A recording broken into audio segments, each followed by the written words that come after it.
ሞች ሁለት ሶስት ጊዜ ብቻ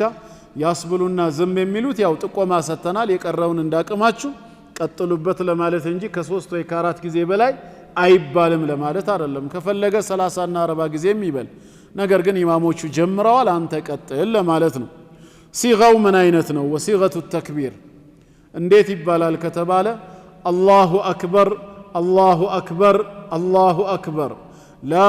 ኢላሃ ኢላላህ والله أكبر ولله الحمد يسيغاو ነው ሰውየው በራሱ ድምጽ አሳምሮ እንደፈለገ ማለት ይችላል ከፈለገ ነጥሎ አላሁ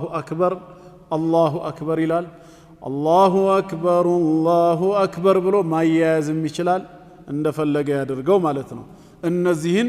በፈለግነው ሁኔታ ማለት ይቻላል ግልጽ ነው ወንድሞች ሌላ ተጨማሪስ ምን ስራ አለ ኸይር ስራ ሲባል ሁለት ነገሮች ተጠቅሰዋል ዚክር አለ ተክቢራት አለ ሶስተኛ አሰውም ጾም ሰውየው ከፈለገ ከዙልሂጃ 1 ከትላንት ሮብ ጀምሮ እስከ ዙልሂጃ 9 እስከ የውሙ አረፋ ድረስ 9ኙንም በተከታታይ መጾም ይችላል ያው በተቀሉ 10 ቀን ጾም ይባላል እንጂ 10ኛው ዒድ ነው ግን ወደ 10 የተጠጋ ቁጥር ስለሆነ አስጠግቶ የመናገር ጉዳይ ነው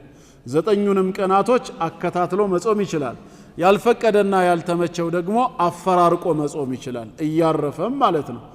ወይንም ደግሞ የሰኞና ሐሙስ ደንበኛ የነበሩ ሰዎች ካሉ በሰኞና ሐሙስ ንያም በዙልሂጃ የዒባዳ ኸይር ስራ ንያም ሁለቱንም አጅር ለማግኘት በዛ መልኩም ነይቶ ይጾማል ማለት ነው ብዙ ሰው ግን ጾም ብቻ ይመስለዋል ደውለው ሲጠይቁ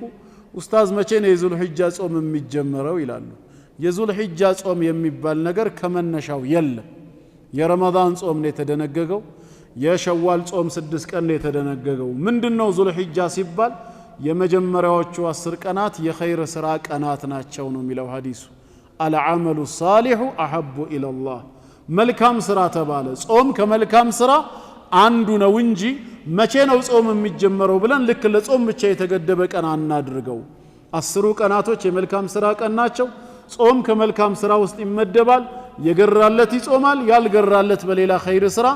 ይሳተፋል የግድ ጾሙ አልተባለም መጾም የፈለገ ግን በሩ ክፍት ነው